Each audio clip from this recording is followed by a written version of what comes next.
속건제입니다. 속건제, 배상, 신실한 사람이 되라는 말씀으로 오늘 좀 나누려고 하는데요. 이 속건제는 아삽이라는 시브리어 단어를 사용했는데 뜻이 겉으로 드러난 행위입니다.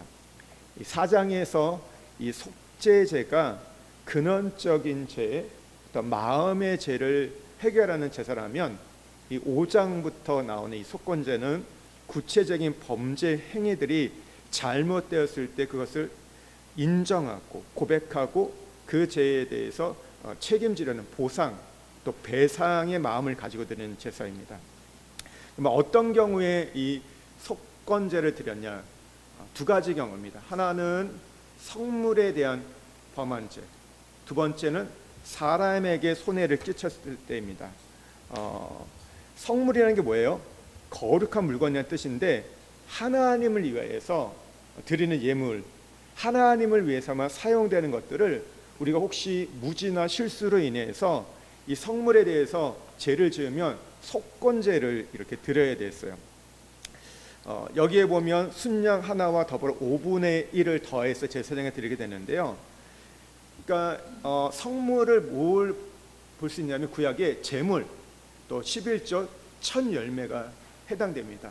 그러니까 11절에 드리는데 잘못 계산해서 착오로 모자라게 드렸다든지 화목제물 할 때 제사장에게 넓적다리 드렸는데 그걸 아니고 다른 걸 잘못 드렸을 때, 그럴 때 그래서 내가 먹게 되었을 때 이 부분에 대해서 속건제를 드려야 됐어요.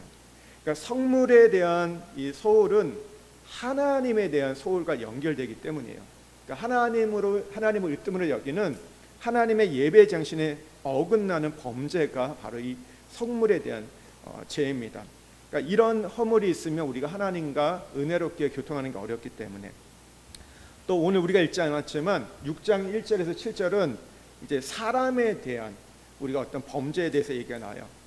또 내가 누군가의 물건을 맡았는데 전당 잡은 물건을 돌려주지 않을 때, 또 도둑질할 때, 이웃의 것을 강제로 빼앗을 때, 남의 잃어버린 물건을 줍고도 그 사실을 구현할 때, 거짓말함으로 이웃의 재산상의 손해를 할 때는 그 취한 물건과 더불어서 5분의 1을 더해서 주인에게 돌려줘야 돼요. 그 이후에 이제 속건제를 드리게 되는데, 그러니까 여기에 보면요, 이 속건제를 통해서 우리가 알게 되는 게 하나님은 우리가 입으로만 회개하는 걸 그렇게 기뻐하지 않으신다. 보상할 수 있는 것은 어떻게든지 보상하기를 원해요. 그러니까 우리가 닥치는 어려움들, 상황들이 우리 만일 죄가 원이라면 그 닥친 것이라면 그거에 감사하십시오. 왜냐하면 지금 이 땅에서는 속건제를 통해서 보상하여서 죄의 문제를 해결할 수 있어요. 하지만 우리가 그것을 해결하지 않고 하나님 앞에 심판을 받을 때는 어떤 것으로도 해결할 수 없기 때문입니다. 오늘 5장의 내용을 보면요, 이 5장 13절까지는 4장의 속죄제를 얘기하고 그 다음부터 이제 속건제를 얘기했는데, 이게 보시면요, 속죄제와 속건제가 좀 뒤섞여 있어요. 뒤섞여 있는 걸 보게 되는데, 내용을 좀 먼저 보면 1절에서 6절까지는요, 양떼의 암컷, 어린 양이나 염소를 속죄제로 드려야 할 경우가 나와요. 여기에 보면 1절에 어떤 저주하는 소리를 듣고도 증인이 되어 그 본 것이나 알고 있는 것을 알리지 않는 죄들, 그러니까 침묵하는 죄예요. 침묵하는 죄에 대해서. 또 2절과 3절에 보면 내가 부정한 것에 접촉했을 때, 또 4절에 보면 성급한 맹세예요. 무심 중에 맹세한 건데 그것이 선한 것일 수도 있고 악한 것일 수도 있는데, 그것이 나중에 깨달아 보니까 그러니까 잘못된 걸 알았을 때, 오늘 양떼의 암컷 어린 양이나 또 염소의 속건제이지만 속죄제 드렸습니다. 그러니까 이게 속건제인데 속죄제를 드리는 걸 보게 돼요. 그럴 때 이걸 어떻게 처리하냐면요, 5절과 6절에 보면 나는 아무 일에 잘못하였나라 자백을 하고 그 죄로 인해서 속죄제를 드린다. 그러니까 이 속건제의 중요한 게 뭐냐, 자백한다는 거예요. 스스로 고백하는 것이 굉장히 중요합니다. 7절에서 10절에 보면요, 가난한 자는 산비둘기 새끼 둘이나 집부들기 새끼 둘로 드렸어요. 그리고 11절 13절은 극빈자는 고운가루 에바 10분의 1로 제물을 드립니다.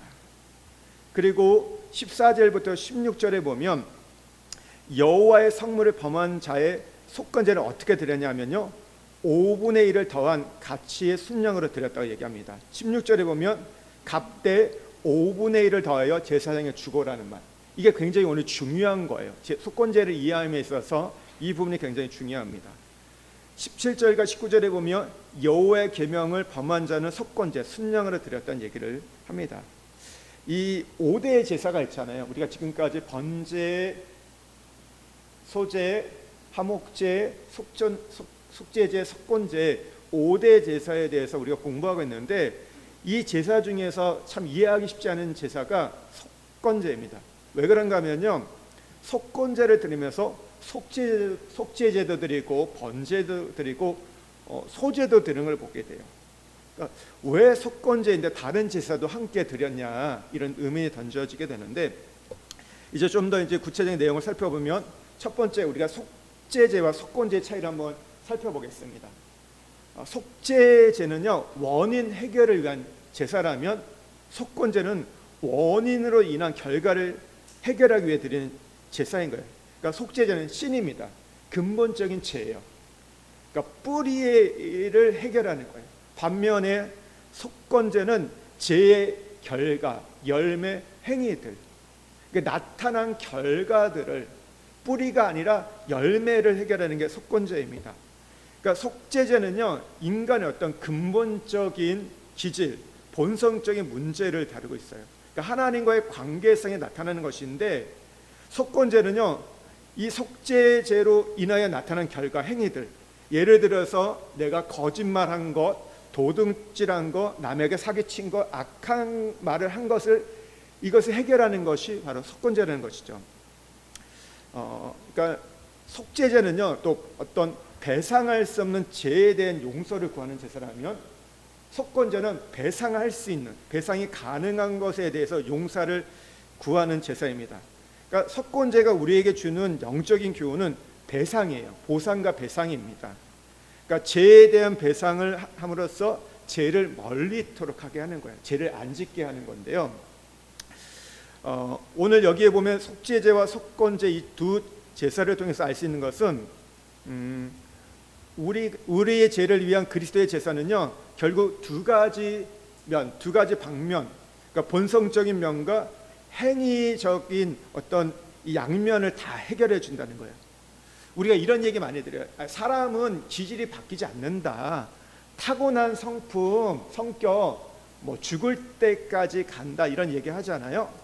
근데 이게 뭐냐면요, 오늘 우리가 5대 제사를 통해서, 속죄제와 속건제를 통해서 우리가 이걸 뭘 알 수 있냐면, 이거는 속건제 제물 대신 예수 그리스도를 인정한 거지만 속죄제 대신 예수 그리스도를 인정하지 않는 겁니다.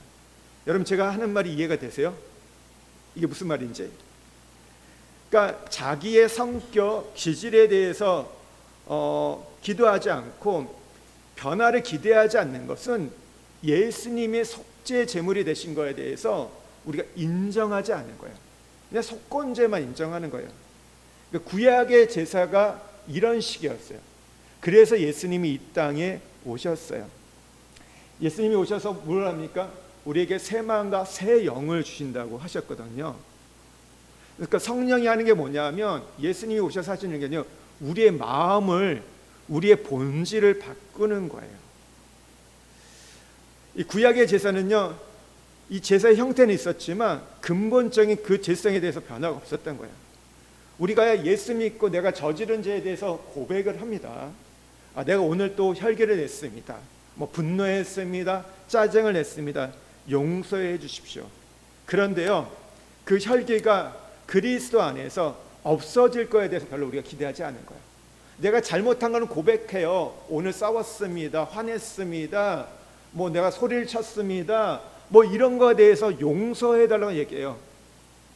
그러니까 내가 누구를 기분 나쁘게 했고, 내가 정말 뭐 좋지 않은 얘기를 했던 이런 부분들에 대해서, 행동에 대해서는 고백을 하면서 용서를 구해요.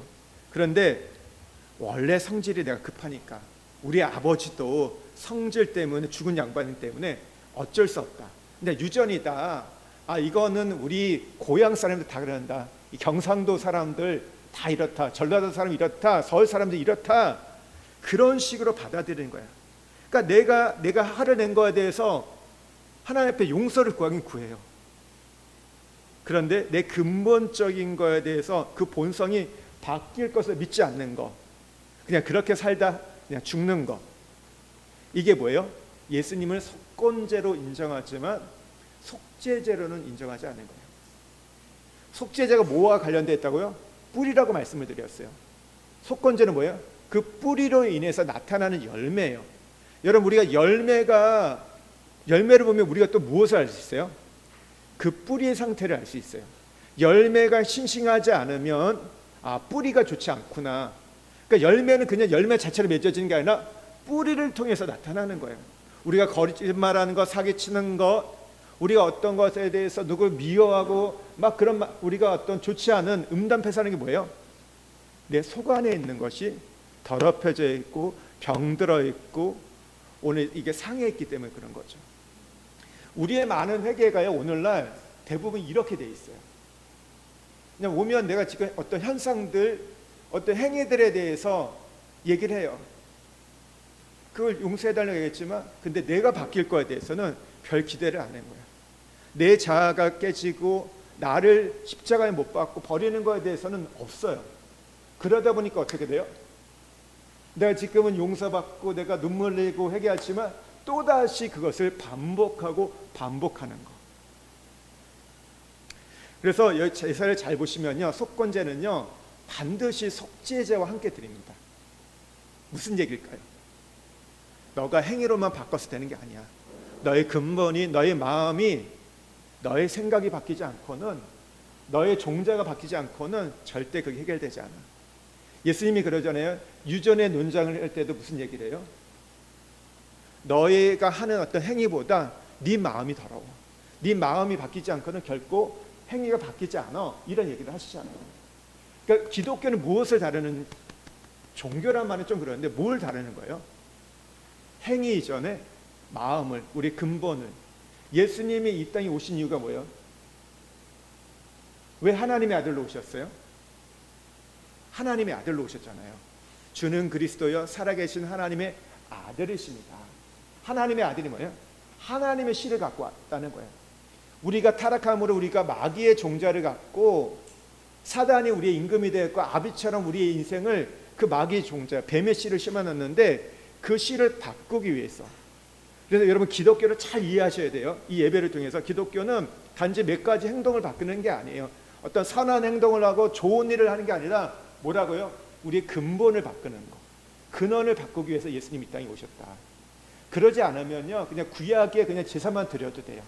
근데 구약의 제사를 통해 도무지 그게 해결이 안 되니까 예수님이 이 땅에 오신 거예요.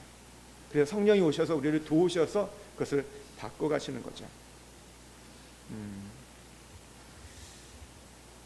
그러니까 사실 근데 이게 정확하게 구분이 안 돼요. 그러니까 굳이 구분해 보면 속죄제의 경우는 그냥 죄가 흘러나오는 거예요. 그냥 자기도 모르는 사이에 그냥 부지중에 죄를 짓는 거, 뿌리에서 나오는 거, 의도하지 않았지만 그냥 죄를 짓게 되는 우리의 모습들을 얘기합니다. 오늘 여기에 보면 우리가 1절에 6절에 보면 속죄제, 그러니까 속건제인데 속죄제로 드리는 내용이 있어요. 뭐냐면 거짓말의 죄가 그렇고 들짐승, 부정한 가축, 기는 것, 곤충의 사체를 접촉한 경우, 또 함부로 말한 입술의 죄, 맹세에 대해서는 속건제이나 속죄제로 여러분 드렸습니다. 왜 그럴까요? 이 말은 무슨 말인가 하면요, 그러니까 이것이 결과이긴 하지만 원인이 된다는 거예요. 지금 거짓말하는 경우에 보면요, 예수님께서 요한복음 8장 44절 말씀 한번 찾아보실래요? 요한복음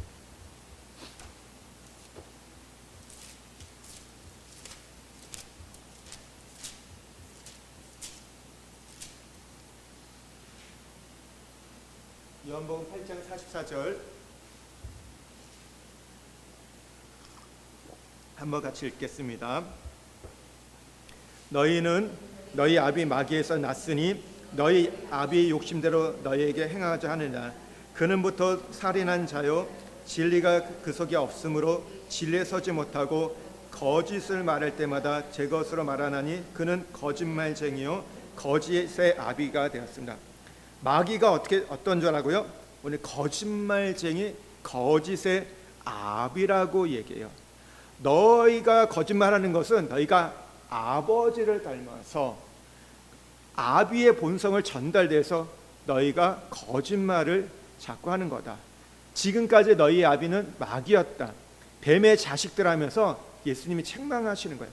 그렇지 않아요? 마귀의 자식은 마귀를 닮을 수밖에 없어요. 그러니까 뭐예요? 마귀는 거짓말쟁이가 거짓의 아비이기 때문에 거짓말이 자연스러운 거예요. 그냥 흘러나오는 거예요. 그러니까 오늘 여기에 보면요, 거짓말을 하는 죄, 사체에 접촉하는 죄가 그렇다는 겁니다. 여기에 보면요, 들짐승의 죄는 사나운 것이에요. 근데 가축은 뭐예요? 사람의 손에 길들여졌기 때문에 온순한 것입니다. 근데 여기서 기는 것의 특징은 뭐냐면, 기는 것은 무엇을 하냐면 성경에서 보면 뱀을 닮았다는 거 얘기해요. 우리가 보통 생각할 때 포악한 성질에서 나오는 것들, 가령 누군가에 대해서 심한 욕설을 하거나 구타, 폭행을 하는 것은 들짐승의 기질이에요. 근데 반대로 온순한 것, 가축을 보면요, 이런 거예요. 원래 성품이 부드러워서 남에게 아주 착하게 대하는 것도 성경은 오늘 뭐라고 하냐면 이게 부정한 것이라고 얘기해요. 이 부분이 잘 이해해야 한다는 거예요. 오늘 이 부분이, 이 포악한 거에 대해서 알잖아요. 험담을 하거나 폭력을 하고 구타하는 것은 누구나 이게 죄라는 걸 알아요. 근데 내가 온순한데, 내가 부드러운데, 착한데 이게 하나님의 부정이 될 수 있다? 근데 성경이 이게 죄라고 얘기해요. 이게 무슨 죄냐면요, 자기의의 죄라고 얘기합니다. 자기의. 자기의도 결과가 되었을 때는요, 하나님 앞에 부정하게 되는 거예요.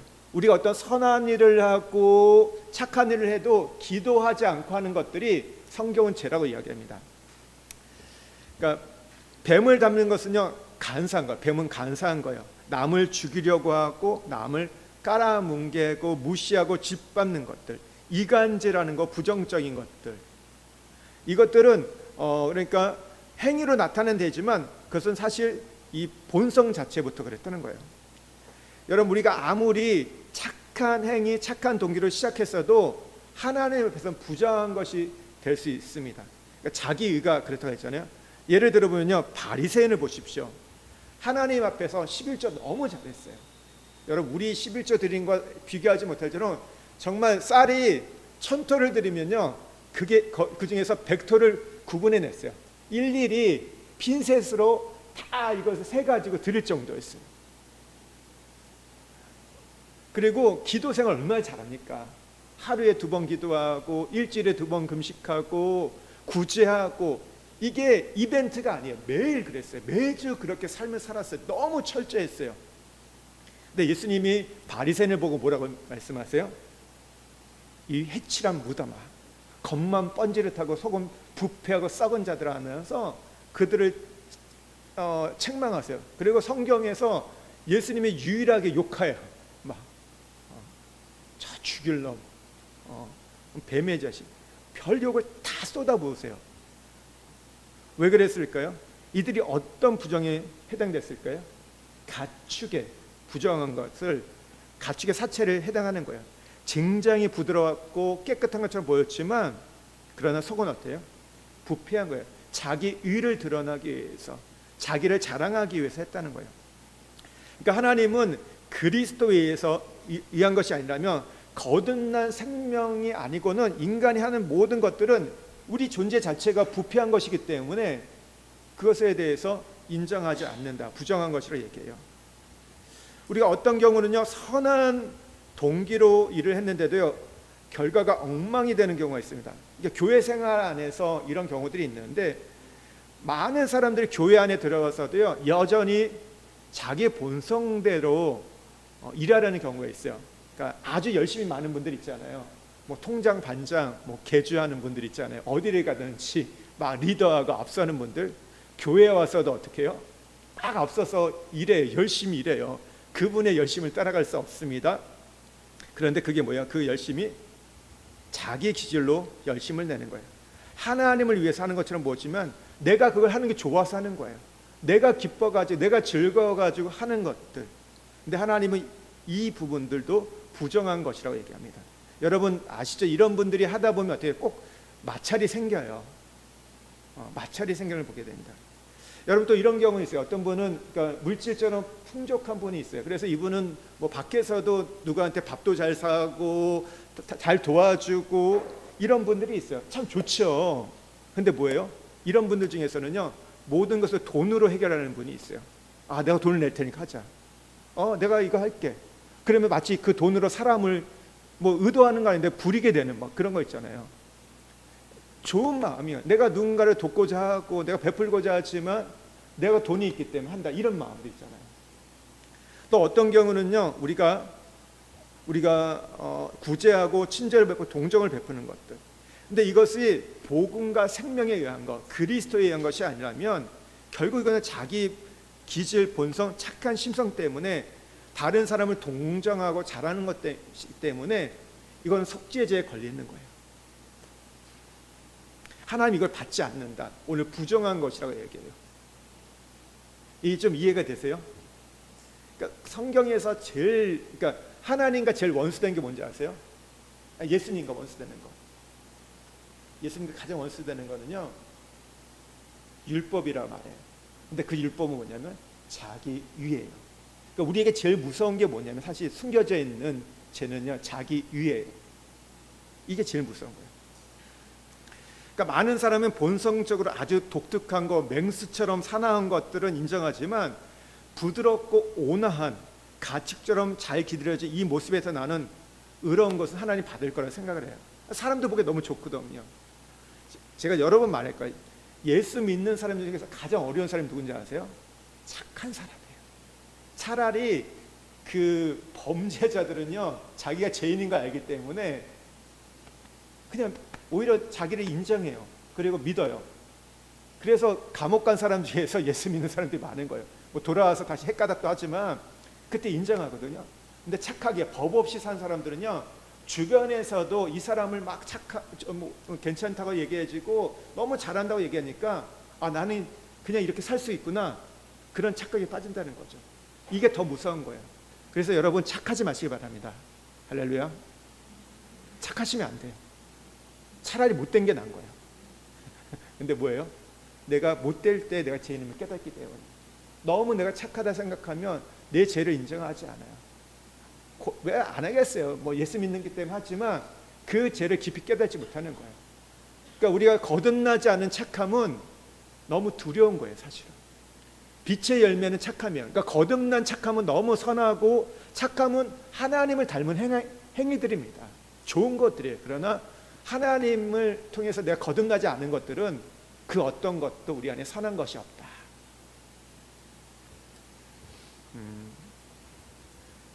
그러니까 이런 것들에 대해서는 속건제이지만 속죄제를 함께 드려야 됐어요. 그러니까 근본적인 하나님과의 관계 속에서 나타나는 것이기 때문입니다.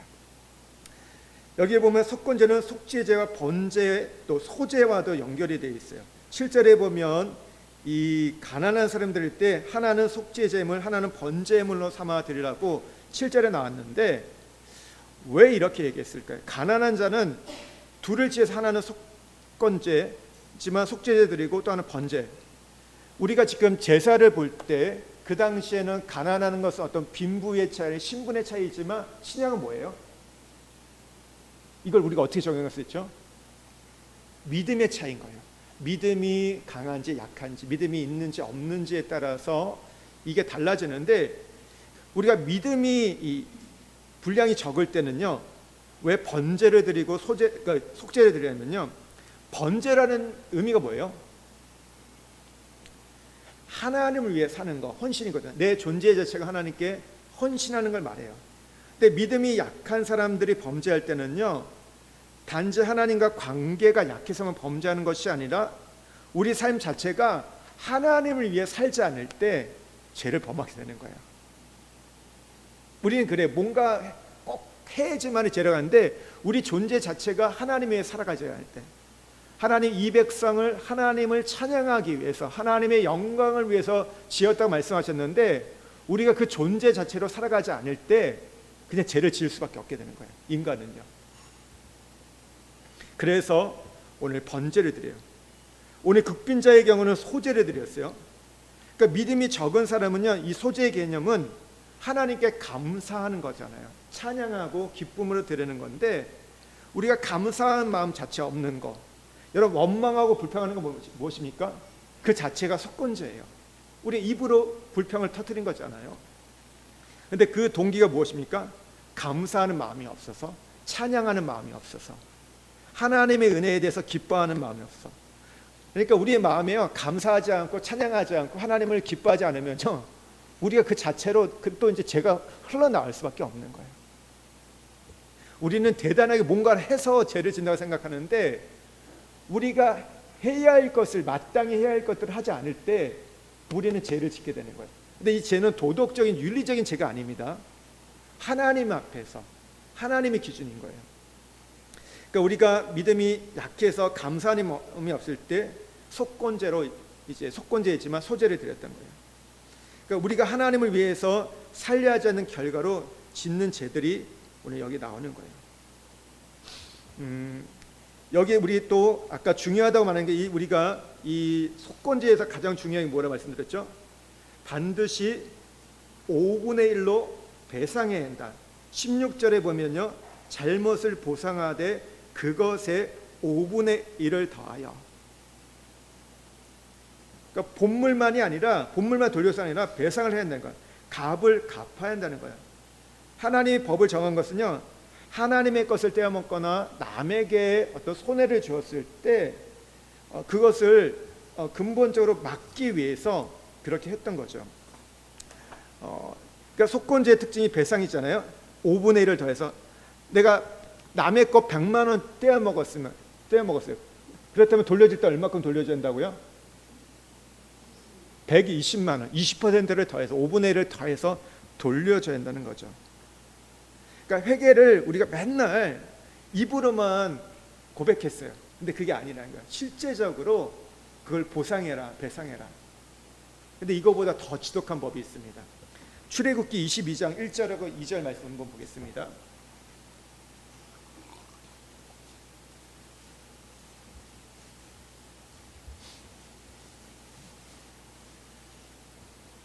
출애굽기 21장 1절하고 2절, 22장 1절 2절 함께 읽겠습니다. 사람이 소나 양을 도둑질하여 잡거나 팔면 그는 소 한 마리에 소 5마리로 갚고 양 한 마리에 양 4마리로 갚을지니라. 해 돋는 후에는 피 흘린 죄가 있으리라. 도둑은 반드시 배상할 것이나 배상할 것이 없으면 그 몸을 팔아 그 도둑질할 것을 배상할 것이라. 여기에 보면 소 한 마리를 훔쳤어요. 근데 걸리면 어떻게 하라고요? 5마리를 갚아야 돼요. 양은요 4마리로 갚아야 돼요. 근데 2절에 보면 도둑질하다가 걸렸어요. 그러면 어떻게 한다고요? 반드시 배상하는데 배상할 능력이 없어요. 그러면 어떻게 하라고요? 몸을 팔아 노예가 되라고 얘기합니다. 노예로 되라고요. 도둑질 한번 잘못하면요, 구약에서는요 노예가 되었습니다. 노예. 법으로 해결할 때는요 4배하고 5배였어요. 삭개오가, 우리가 여리고에서 그 세리장 삭개오가 예수님을 만나잖아요. 뽕나무 위에 올라갔다 만나잖아요. 그래서 예수님 만날 때 뭐예요? 내가 남의 거 토색한 것이 있다며, 내가 훔친 것이 있다며, 갈취한 것이 있으면 내가 4배로 갚겠다고 얘기하잖아요. 법으로 처리하면요 4배, 5배요. 그런데 내가 깨닫고, 스스로 깨닫고 자백하면 얼마만 내면 돼요? 20%만 더 내면 되는 거예요. 여러분 어떻게 하시겠어요? 400%, 500% 더 내시겠어요? 아니면 20% 내고 끝내시겠어요? 20%. 그러니까 이걸 뭘 얘기하냐면, 왜 이렇게 이 부분들에 대해서 다른 것뿐만 이렇게 많이 보상하고 배상하게 했던 이유는, 우리가 죄 짓고 용서받고 하는 우리 죄를 보편화시켜 주거나 인정해 주는 게 아니에요. 죄 짓는 것에서 당연하다, 그게 아니라 우리가 죄를 두려워하고 죄를 안 짓게 하기 위해서 교육과 예방의 차원으로 하는 거예요. 여러분 여기 혹시 우리 싱가포르 자주 가시잖아요. 싱가포르 가서 껌 씹는 분들 계세요? 없죠. 껌 씹다가 걸리면 어마어마하게 벌금 내잖아요. 우리 알고 있잖아요. 그리고 거기서 여러분 교통법규 어기세요? 안 어기세요? 안 어겨요. 여러분 거기서 있다가 걸리면 어떻게 돼요? 매 맞잖아요. 퇴장 맞잖아요. 우리가 그거 아니까 어떻게 해요? 죄를 안 지어요. 이 죄를 지으면 이렇게 큰 나에게 손해가 있다. 그게 말로만 하는 게 아니라 진짜 싱가포르는 패잖아요. 예. 몇 대 맞아도 거의 뭐 사람이 죽을 것 같은. 그러니까 뭐 예전에 보면 외국인들이 걸렸을 때 나라에서 대사관에서 나서가지고 그거 못하게 하려고 막 하잖아요. 뭐 미국 사람, 뭐 호주 사람들 막 맞으려고 하니까 어마어마한 그 어떤 징벌이기 때문에 그러니까 무서워서. 그래서 어쨌든 그러다 보니까 싱가포르에서는 그런 범죄가 좀 줄잖아요. 뭐 너무 엄한 건 있지만 그러니까 하나님이 속건제는 우리 어떤 교육과 예방의 차원인 거예요. 보세요. 교통법규 하나 어겼는데 50만 원 딱지 뗀다. 어길 사람 있을까요? 간질거나 있을 때 여러분 몰래 그 사이에 아직 3시 59분이니까 들어가도 된다 이렇게 할까요? 안 그러겠죠. 미리 시간 체크하고 지금 가다가 잘못하면 걸릴 수도 있어. 애매한 상황이에요. 그러면 안 가죠. 벌금이 너무 크니까. 여러분 도둑질 한번 잘못해서 노예가 된다. 그러면 이게 안 하게 되는 거예요. 의도가 중요한 거예요. 하나님은 이 법을 만든 이유가 사람이 범죄면 노예가 되는 거예요. 축복을 누릴 수 없는 거예요. 우리의 죄를 범하면요 사단에 우리가 노예가 되기 때문에 마귀에게 노예돼서 하나님 우리에게 주고자 하는 그 축복이 제한되고 누릴 수 없기 때문에. 근데 신약에 사는 우리는요 하나님의 은혜와 이 사랑을 좀 가볍게 여겨요. 내가 교회 가서 회개하면 되는데, 회개하면 용서해 주실 건데, 이런 생각들이 우리 안에 좀 많이 안에 있습니다.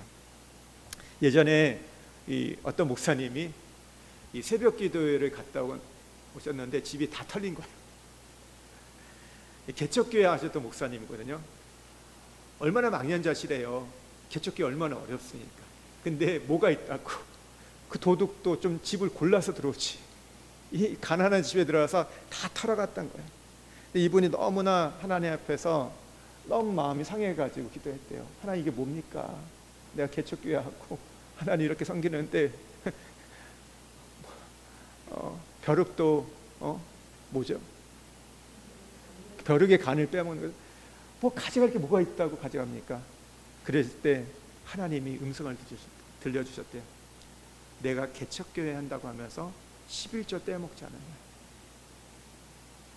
내가 개척교회 한다고 힘들다고 어렵다고 하면서 너가 마땅히 나에게 드려야 할 11조를 떼먹지 않았냐. 내가 5배로 가져갔다. 그런 음성이 들려왔대요. 형편이 중요한 게 아니고 뭐예요? 하나님과 관계가 중요하다는 거죠. 이 목사님 나중에 11조를 떼어먹었을까요? 안 떼어먹었을까요? 철저하게 했겠죠. 여러분 이게 뭐예요? 11조를 드렸냐 안 드렸냐 이 차원의 문제를 얘기하는 게 아니에요. 먹이시고 입히시고 우리를 살피시는 분이 누구예요? 하나님이시거든요. 근데 그것을 개척교회를 하다 보면 힘들다 보니까 내 생활의 형편에 그걸 잃어버렸던 거죠. 우리는 죄를 좀 쉽게 생각해요. 죄의 결과가 어마어마한 파괴력이 있는데 우리가 하나님의 자녀로서 상속권을 받았는데 그 기업을 받았는데 그걸 누리지 못하게 하는데 우리는 너무나 쉽게 우리는 죄를 져요. 우리를 노예화 만들고 여러분 우리를 천국을 빼앗아가는데도 쉽게 죄를 져요. 그래서 너무 무디어져요. 그리고 죄가 상대적이 됩니다. 누구도 죄를 졌는데 여러분 한 가지 제가 정말 부탁해 뭐냐면 목사가 죄를 졌다고 해서 따라 죄를 짓지 마십시오. 따라할 게 있고 안 따라할 게 있는 거예요. 목사가 그랬는데 뭐 장로가 그랬는데 아무리 그래도 그것은 따라할 게 아닌 거예요. 목사가 기준이 아니거든요. 장로가 기준이 아니거든요.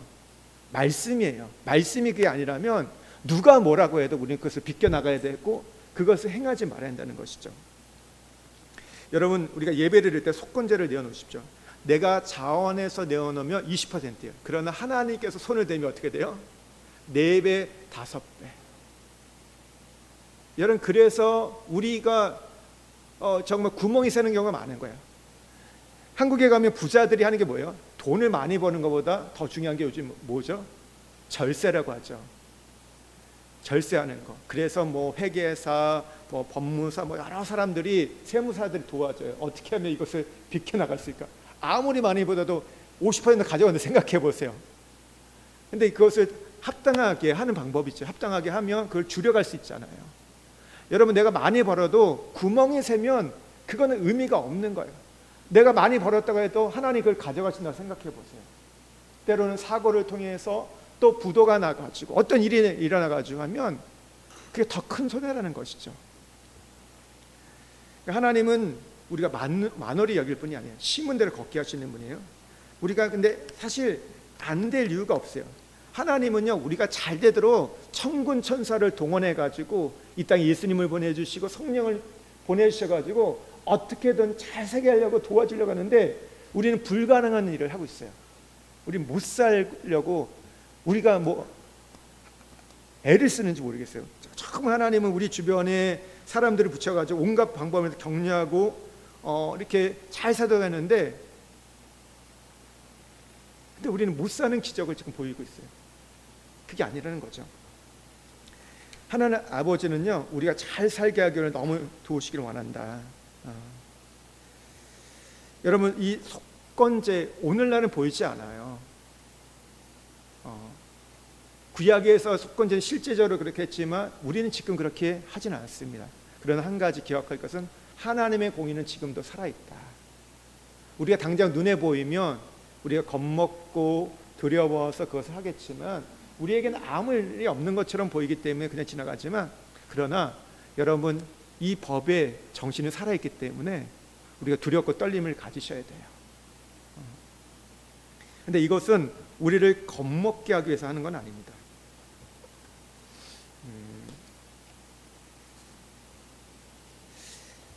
근데 이 속건제의 좀 특이점을 좀 살펴보면요, 요 한 가지 앞에 우리가 이제 이 속건제는 우리가 원인부터 찾아서 철저하게 해결하는 건데, 제가 최근에 시편 51편, 여러분 잘 아는 다윗의 회개시잖아요. 이 배경이 뭐예요?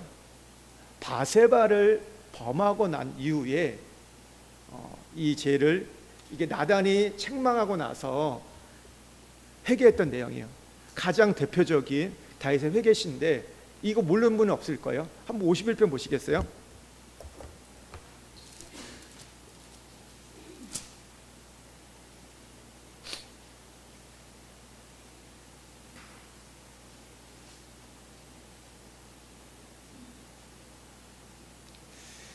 이 51편을 보면요,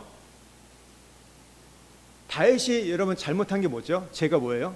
대표적인 죄가 간음, 성적인 죄죠. 또 하나는 뭐예요?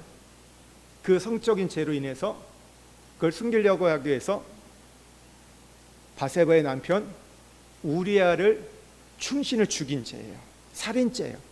그래서 우리는 대표적으로 얘기할 때 다윗의 이 성적인 죄, 이 음란, 간음의 죄와 이 살인죄에 대해서 우리는 이게 잘못됐다고 얘기를 해요. 그런데요, 51편에 보면요, 우리가 여기에 보면 앞에도 보면 부제에도 다윗이 바세바 동침한 후 선지자 나단이 그에게 왔을 때, 책망하고 났을 때 했던 죄거든요. 근데 여기에 보면요, 살펴보세요. 1절부터 19절까지 그가 죄에 대해서 얘기하지만 구체적으로 성적인 죄, 살인죄에 대해서 고백하는 내용이 없어요. 그렇지 않으세요? 그러니까 신기한 게 그건 거예요. 우리가 생각하면 내가 하나님 이런 간음을 범했습니다, 내가 누구를 죽였습니다, 악한 죄를 저질렀습니다, 이런 구체적인 내용이 나와야 되잖아요. 근데 그게 나오지 않아요. 뭐라고 한지 아세요? 12절 말씀 한번 같이 읽어볼게요. 주의 구원의 즐거움을 내게 회복시켜 주시고 자원하는 심령을 주사 나를 붙드소서. 뭘 기도해요? 11절에 보면 주님 주 앞에 나를 쫓아내지 마시고 주의 성령 내게 걷어가지 마십시오. 그러면서 주의 구원의 즐거움을 내게 회복시켜 주시고, 주의 구원의 즐거움을 회복시켜 주시고. 무슨 얘기일까요? 다윗이 이렇게 성적인 죄를 범했던 이유, 오늘 그리고 살인죄까지 했던 이유가 뭐냐면 그 근원적인 원인은 하나님의 기쁨을 잃어버렸기 때문에. 하나님이 내 인생의 기쁨이 되어야 되는데, 하나님 나의 즐거움이 되는데 그 즐거움을 잃어버렸을 때 성적인 죄를 짓게 되었던 것이고, 오늘 살인죄까지 범하게 되었다는 거예요. 우리는 성적인 죄, 어떤 살인죄, 이게 나쁘다, 죽일 놈이 나지만 더 큰 원인은 뭐예요? 내가 하나님이 나의 만족이 되지 않을 때, 하나님이 나의 기쁨이 되지 않을 때 이렇게 죄를 짓게 되는 거예요. 그래서 아까도 우리가 어떻게 됐어요? 속건제를 드릴 때 번제와 소제를 드렸잖아요. 그게 근원이라는 거예요. 우린 자꾸 이 현상을 보고 그것이 잘못됐니, 이게 문제니 하네요. 당연히 문제죠. 근데 더 근원이 뭐예요? 내가 하나님을 통해서 기쁨을 누리지 못할 때, 하나님이 우리가 만족이 안 되면 뭘 만들어요? 사람이요? 우상을 만드는 거예요. 하나님을 대체할 것들. 하나님 별로 내가 재미가 없는 거예요. 즐겁지 않은 거예요. 별로 그분이 내가 맛있지 않는 거예요. 표현이 좀 그렇지만, 그러니까 다른 걸 먹고 다른 거를 취하고 그렇게 되는 거예요. 이 원인들을 우리가 찾아야 돼요. 원인들. 그러니까 맨날 내가 하나님 그런 거 안 보겠습니다, 안 가겠습니다, 안 만나겠습니다 해도 안 되는 이유가 그 근원적인 부분들. 당연히 그런 것들을 끊어가야 되지만 그 끊어가는 데서 그것만은 되지 않는 거예요. 뭘 해야 돼요? 내 근원이 되는 하나님과의 그 관계, 하나님 내 기쁨이 되는 것들이 회복되지 않으면 절대 그것을 우리가 이겨내지 못하는 거예요. 지금 당장은 눈앞에 문제가 있고 위기가 있으니까 안 하지만 또다시 가서 또 넘어지고 범죄하게 된다는 거죠. 그래서 우리가 원인부터 해결하는 게 중요하다. 이제 한 가지만 더 살펴보고 마칠게요. 이 속건제에 좀 특이점이 있습니다. 하나님에 대한 속건제와 사람에 대한 속건제가 좀 달라요. 하나님께 죄를 범하면요, 먼저 제사를 드리고 배상을 합니다.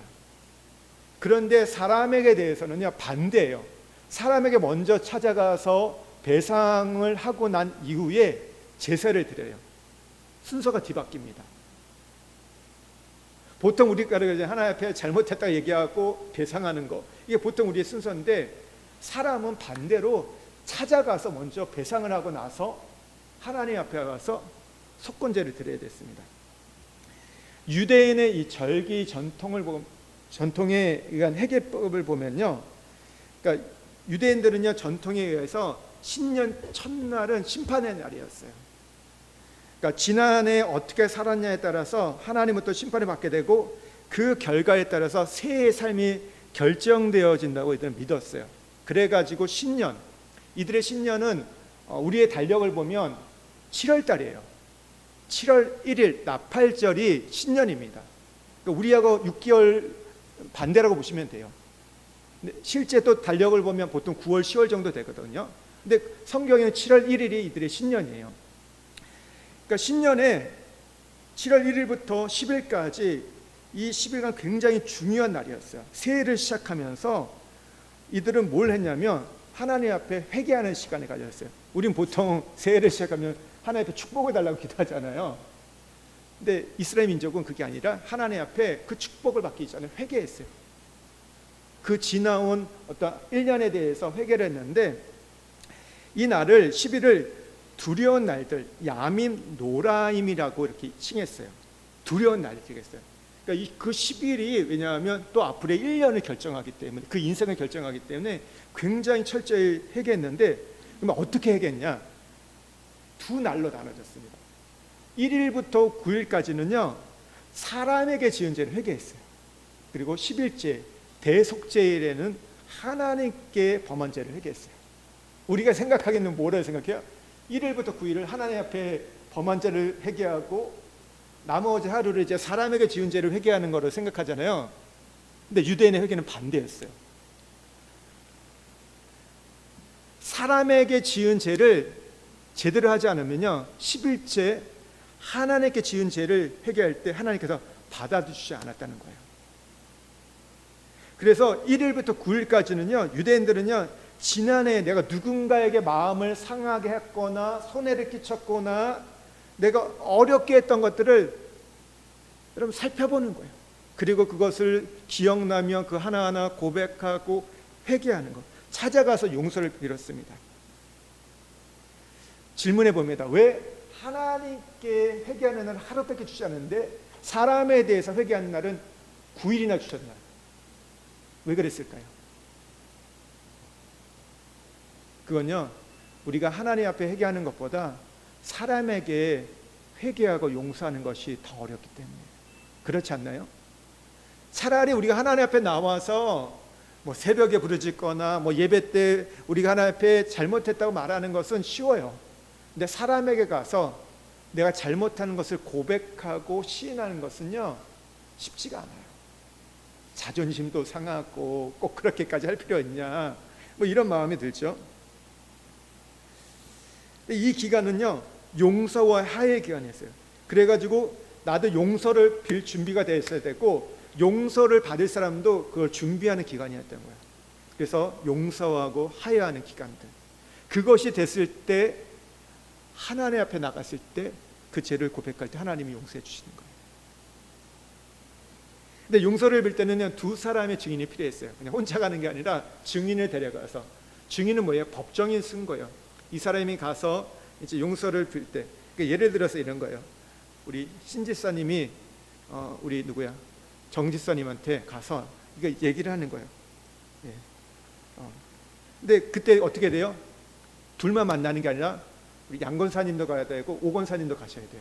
같이 가서 증인이 되어주는 거예요. 그랬을 때 이 신집사님이 편협한 사람인 줄 알았는데 그게 아니었구나, 또 그럴 만한 이유가 있었구나 하면서 이해하고, 또 그러면서 그 실추된 명예를 또 회복시켜주는 그 일들을 같이 하는 거예요. 근데 만일 용서를 빌었는데 정지사님이 받아주지 않았어요. 그러면 어떻게 될까요? 다시 돌아가야 돼요. 돌아가는데 유대인들은요, 그걸 3번까지 했다고 합니다. 3번. 3번까지 가서 용서를 빌었어요. 근데 안 받아줬어요. 그러면요, 더 이상 용서를 구하지 않을 때는 거예요.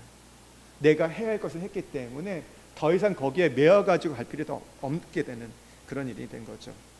근데 만약 내가 용서를 빌고자 하는 사람이 죽었다, 그럼 어떻게 될까요? 죽은 사람. 그러면요, 이 죽은 사람의 무덤에 10사람을 데려갈 때요. 그러니까 10사람의 수는 뭐냐면 그 당시에 회당을 만들 수 있는 그 수가 10명인 거예요. 그러니까 교회를 세울 수 있는 기본이 10명인 거예요. 10명이 남자 성인 10명, 13세 이상 된 10명을 데려가서 했던 거예요. 그러니까 그것을 통해서 죽은 사람의 명예가 회복되고 잘못한 사람은 평생 가슴에 한 맺힌 인생을 살지 않게 하기 위해서 그렇게 용서를 했다는 거예요. 여러분, 우리가 지금 이 5대 제사를 배우고 이 레위기를 통해서 배운 하나님의 성품이 뭐예요? 거룩이잖아요. 그러니까 우리가 이 5대 제사는 뭐냐면, 그 하나님께서 이스라엘 백성을 시내의 산에 부를 때 내가 너희를 거룩한 백성, 거룩한 제사장의 나라로 불렀다. 거룩한 삶을 살기 위해서 우리가 주신 거예요. 근데 이것이 하나님 앞에서만 아니라 사람 앞에서도, 세상 앞에서도 거룩하게 살기 위해서, 그러니까 속건제는요, 거룩을 실천할 수 있도록 가르쳐주는 산 가운데 드리는 예배라는 거죠. 우리가 이거 얘기할 때마다 많이 우리가 언급하는 영화가 있어요. 밀양이라는 영화 보셨죠? 이창동 감독이셨던, 상도 받았던 영화에서 많은 사람들이 알고, 이것을 갖고 사실 많은 사람들이 이 교회에 대해서 굉장히 이게 좀 더 안 좋은 좀 이미지를 갖게 됐잖아요. 내용이 뭐예요? 아들이 유괴되어 살해됩니다. 아들을 잃은 엄마 시내가, 근데 이제 교회에 가게 됐고, 거기서 이제 믿음 생활하면서 자기가 이제 예수님의 사랑으로 이제 이 살해범을 용서하기로 결심을 해요. 그랬을 때 주변의 사람도 참 이 사람이 이제 믿음을 갖게 되었고 너무 잘하는 것 같다 해서 친절하게 격려합니다. 면회를 가서 이 원수를 마주하면서 주님의 사랑으로 당신을 용서하기로 해서 왔습니다. 이렇게 얘기를 해요. 그러면 어떻게 돼? 이 원수가 눈물 흘면서 어떻게 나 같은 사람을 용서해 줄 수 있냐, 이렇게 얘기하면 얼마나 아름답습니까? 그런데 태어난 척하면서 이 고마워하고 감사해야 할 이 사람이 난 이미 하나님 앞에 용서를 받았어요, 이런 얘기를 하잖아요. 여러분, 이 밀양은 오늘 수많은 그리스도인들이 잘못된 이 회개 수업을 고발하고 있는 거예요. 기독교의 이 잘못된 회개를 고발하고 있는 거죠. 여러분, 예배에는 하목제 있고 속건제가 있어요. 우리가 하나님과의 관계만이 아니라 사람과의 관계도 함께 풀어가야 한다는 것을 많은 그리스도인들이 간과하고 있어요. 우리가 세상에서 범죄하고 와서도요, 그냥 하나님 앞에 와서 용서만 구하면 된다고 그렇게 생각하는 경우가 있어요. 맞죠? 우리가 하나님 앞에 나와서 우리의 잘못을 고백하고 용서를 받아야 돼요. 왜 그래요? 우리의 죄가 범했던 이유는 아까 말한 하나님과의 관계에서 어긋났기 때문에, 그런 문제가 일어났기 때문에. 그런데 그것을 끝나지 않아요. 어떻게 돼요? 세상에서 내가 그 어떤 사업을 하면서, 내가 어떤 것을 하면서 그것을 누가 손해를 끼쳤다면 그것에 가서 또 마땅히 우리가 그 잘못을 고백할 수 있어야 된다는 거죠. 그리고 배상할 수 없으면 뭐예요? 우리가 지금 구약에는 노예가 됐지만 우리 지금은 노예가 되지 않잖아요. 어떻게 돼요? 그 값을 치르기 위해서 감옥에 가는 거예요.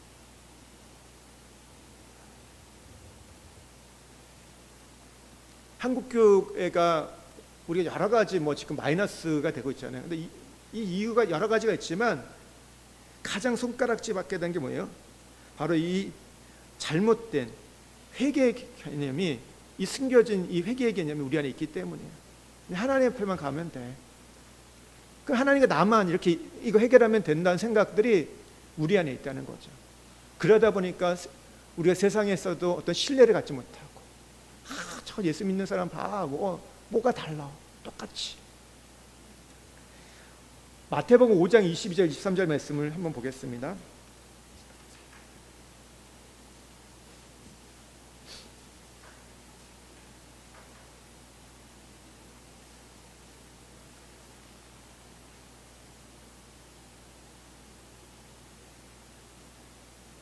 마태복음 5장 23절 24절 함께 읽겠습니다.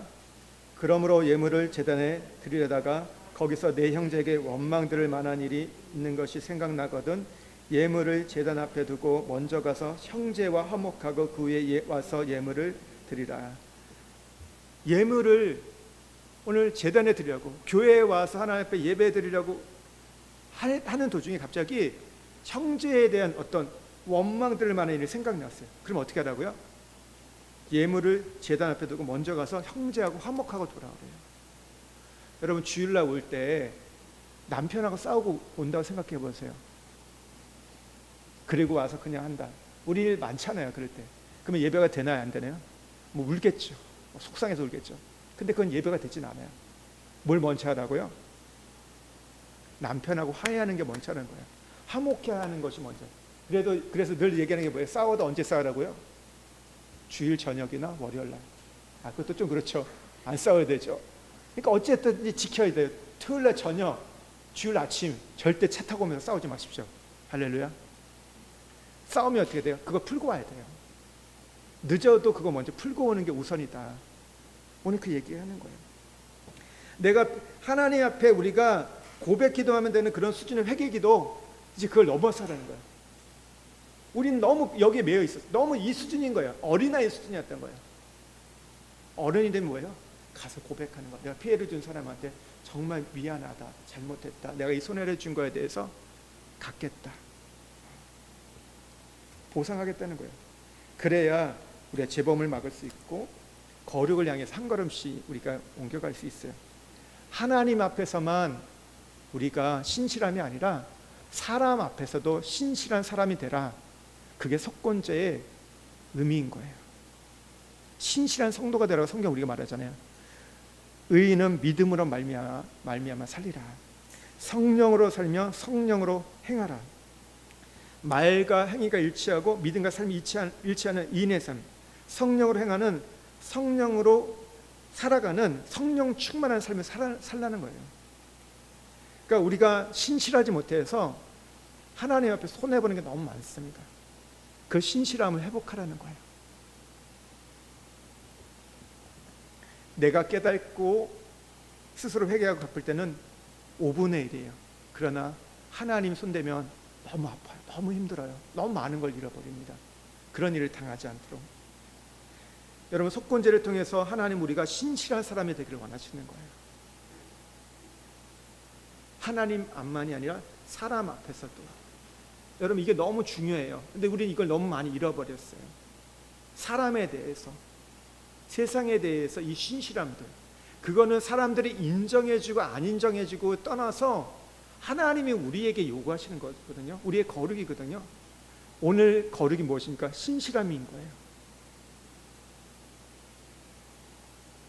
여러분, 그래서 우리가 회개를 우습게 생각하지 마십시오. 그러니까 얼렁뚱땅 말로만 회개하려고 하지 마시고요, 철저하게 보상, 배상해야 됩니다. 여러분, 혹시 오늘 이 말씀 가운데, 오늘 또 기도하는 가운데 떠오른다면 그분에게 찾아가서 고백할 수 있는 것. 근데 그럴 수 있어요. 아까 내가 고백했는데 사람이 받아주면 좋겠지만 아닐 수도 있어요. 아직 마음이 너무 상해가지고 받아줄 수 있지만 그래도 고백하는 거예요. 그 사람이 용서하냐 용납하냐, 그것은 내 몫이 아닌 거예요. 유대인들은 몇 번 했다고요? 3번. 우리도 3번까지 하면 그것에서 자유로울 수 있다. 우리가 사람 앞에서 신실할 수 있는, 죄에 대해서도 신실하게 살 수 있는 우리가 되기를 원합니다. 시대가 달라졌고 문화도 달라졌지만 법조문은 바뀔 수 있지만 오늘 이 법 정신은 여전히 우리 안에 살아있기 때문에 이 속건제를 우리에게 드리라고 말씀하시는 주님의 의도를 깨닫고 우리가 신실한 사람으로 살아갈 수 있기를 소망합니다. 우리 같이 기도하겠습니다. 여러분, 속건제, 우리 죄를 해결하는 부분이에요. 우리 어떤 행위적인, 그러나 늘 보면 어떤 우리가 행위가 있고 우리가 입술에서 삶 속에서 나는 죄는 그 근원적인 우리의 존재가, 우리의 마음이 타락하고 병들었을 때 나오는 겁니다. 그래서 그 원인들을 해결해야 돼요. 오늘 주의 구원의 기쁨을 다시 회복하여 주십시오. 다시 고백했던 거, 내가 살인죄를 범했습니다, 내가 간음죄를 범했습니다. 그 죄를 고백하는 것도 중요하지만 그 근원이 뭐예요? 내가 하나님을 인한 기쁨을 잃어버릴 때, 하나님을 인해서 만족을 잃어버렸을 때 그런 죄들이 범했던 것들, 여러분, 그 원인들을 우리가 철저하게 찾아서 오늘 그것들을 해결하는 우리가 되어야 될 것입니다. 그러면서 이 속건제를 통해서 우리가 배상해야 돼요. 그것은 하나님 앞뿐만 아니라 사람 앞에서도 신실하라는 말씀인 거예요. 여러분, 우리가 하나님 앞에서만 회개하고 우리가 그냥 고백한다 끝나는 것이 아니라 이제는 우리가 이 세상 속에서 빛과 소금이 되는 게 무엇입니까? 우리가 어떤 것은 좋은 것들을 행하는 것, 선한 일들을 하는 거지만 잘못했을 때 그 잘못을 인정할 수 있는, 세상은 안 그렇잖아요. 숨기려고 하지 않아요. 그것들을 미화시키려고 합니다.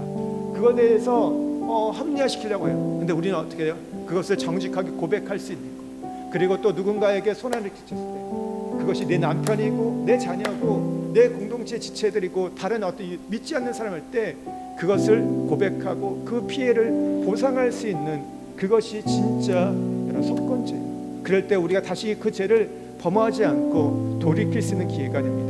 하나님, 오늘 내가 누군가에게 해를 끼쳤던 것이 있다면 성령이여 그것을 깨닫게 하여 주십시오.